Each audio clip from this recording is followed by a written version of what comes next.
I'm Lisa Gunther with Canadian Cattlemen. I'm here today with Kelly Sidoric. She's our depth of field columnist, and we're going to talk a little bit about her March column, which is really covers a lot of what Vance Crowe had to say, and just on how we view other people's perspectives, I guess.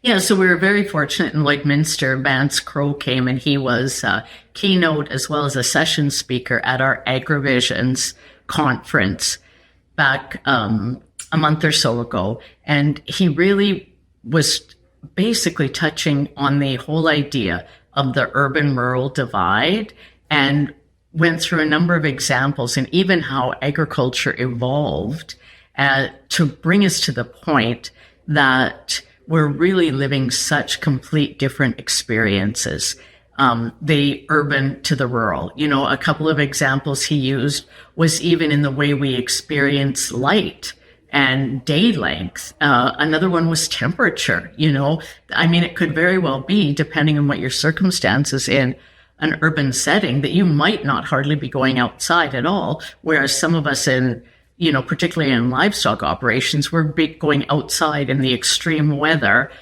to make sure that the animals are taken care of. And really what he brings to that is that pointing out that because our experiences day to day are so very different, so are our perspectives. Mm-hmm. And that to understand the other's perspective, we need to remind ourselves of how our situations are so unique on a daily basis.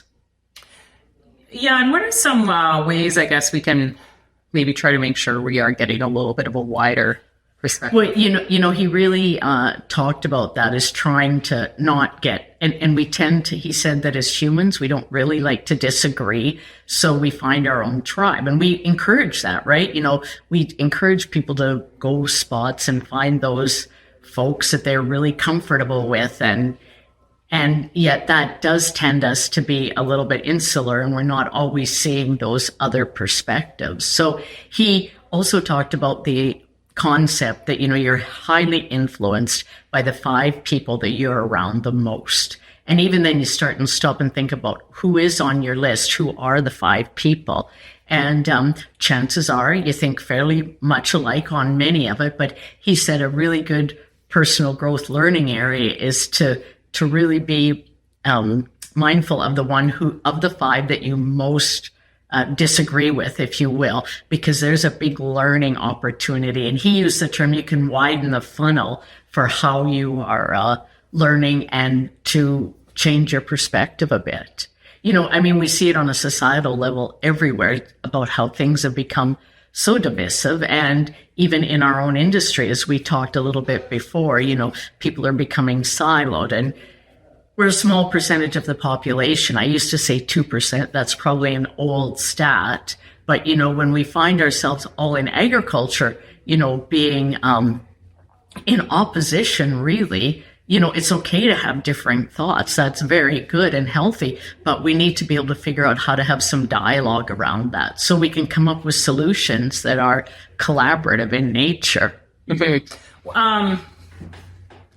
Yeah, and we talked a little bit about, I mean, I guess I don't even know if it's only a drawback if you don't deal with it well, but like the potential drawback is more conflict, right? When you have different. For sure. And even, you know, in our own operation before, when I was operating with my brother and my father, we all thought a lot alike. So yeah, you get along good, you make decisions easy, you know, you're kind of always looking at it through the same lens, which sometimes is really excellent.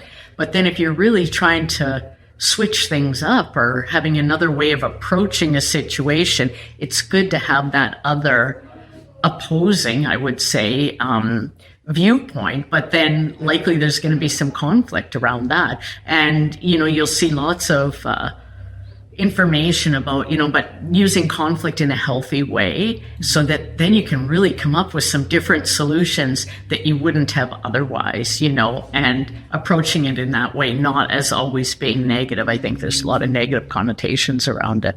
Yeah. Yeah, and you're right. I think that, like you said, like the thing we miss out on when we all think too much the same is we miss other potential solutions or ideas, right? Yeah. And Vance really talked a lot about, good, healthy collaboration, but he also gave great kudos to our rural ag communities and how much we actually do come together to learn together, to celebrate, and how that does build communities. And, maybe as time goes on and we see a shift in more remote working and that kind of thing, I mean, I think those are opportunities for our rural communities to grow and thrive.